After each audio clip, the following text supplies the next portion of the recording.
Илим жана зикир, зикир элүү. Абу Саид Худри радиаллаху анхудан риваят. Пайгамбар саллаллаху алейхи вассалам айтат: Ким Каф сүрөсүн кандай түшкөн болсо, так ошондой тамгаларын жакшы айтып, кыраат менен окуса, кыямат күнү ал жашаган жерден Меккеге чейин ошол нерсе, башкача айтканда сүрө нур болот. Ким анын акыркы 10 аятын окуса, анан Дажжал чыгып калса, анда Дажжал ага үстөмдүк кыла албайт.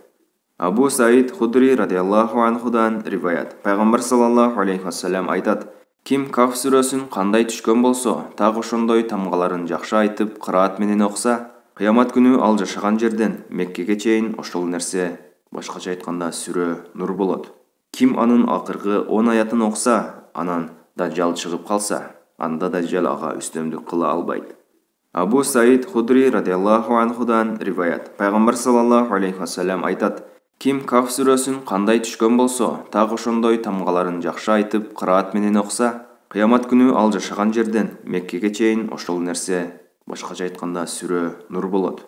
Ким анын акыркы 10 аятын окуса, анан Дажжал чыгып калса, анда Дажжал ага үстөмдүк кыла албайт.